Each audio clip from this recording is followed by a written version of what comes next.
हिंदू गुरुकुल के आज के इस एपिसोड में आपको हम सुनाने जा रहे हैं अनंत चतुर्दशी के दिन क्यों किया जाता है गणेश जी का जल विसर्जन। भाद्रपद माह के शुक्ल पक्ष की चतुर्थी के दिन लोग बड़े ही हर्षोल्लास के साथ गणेश जी की मूर्ति को अपने घर लाकर उनकी स्थापना करते हैं और पूरी श्रद्धा व भक्ति भाव से उनका पूजन करते हैं। करीब 10 दिनों तक गणेशोत्सव का यह पर्व चलता है।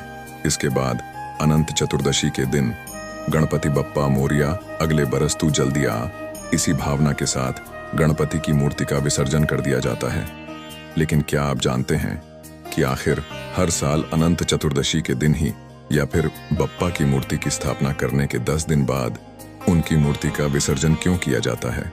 तो चलिए जानते हैं इसका पौराणिक कारण।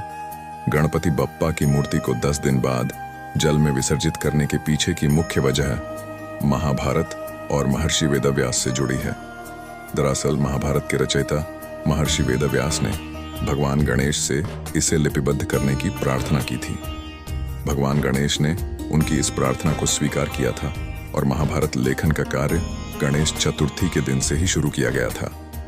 यद्यपि भगवान गणेश ने महर्षि वेदव्यास की प्रार्थना को तो मान लिया था, लेकिन उन्होंने महाभारत को लिपिबद्ध करने के लिए एक शर्त रखी थी कि मैं जब लिखना प्रारंभ करूंगा तो कलम को रोकूंगा नहीं।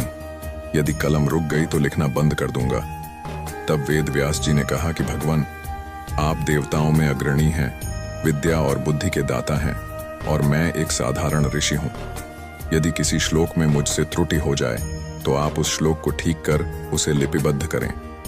गणपति जी ने सहमति दी और फिर दिन रात लेखन कार्य प्रारंभ हुआ। और इस कारण गणेश जी को थकान तो होनी ही थी, लेकिन उन्हें पानी पीना भी वर्जित था। अतः गणपति जी के शरीर का तापमान बढ़े नहीं, इसलिए वेदव्यास ने उनके शरीर पर मिट्टी का लेप किया और भाद्रपद शुक्ल चतुर्थी को गणेश जी की पूजा की, जिसके बाद महाभारत लेखन का कार्य शुरू हुआ। इसे पूरा होने में करीबन 10 दिन लग गए। जिस दिन गणेश जी ने महाभारत लेखन का कार्य पूरा किया उस दिन अनंत चतुर्दशी थी, लेकिन लगातार 10 दिनों तक बिना रुके लिखने के कारण भगवान गणेश का शरीर झड़वत हो चुका था। मिट्टी का लेप सूखने पर गणेश जी के शरीर में अकड़न आ गई।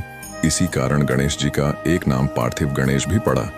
वेदव्यास ने देखा कि गणपति का शारीरिक तापमान फिर भी बहुत बढ़ा हुआ है और उनके शरीर पर लेप की गई मिट्टी सूखकर झड़ रही है, तो वेदव्यास ने उन्हें पानी में डाल दिया। इन 10 दिनों में वेदव्यास ने गणेश जी को खाने के लिए विभिन्न पदार्थ दिए। यही कारण है कि गणपति स्थापना 10 दिन के लिए की जाती है और फिर 10 दिनों के बाद अनंत चतुर्दशी पर गणेश जी की प्रतिमा का विसर्जन करते हैं। हिंदू गुरुकुल के आज के इस एपिसोड में बस इतना ही।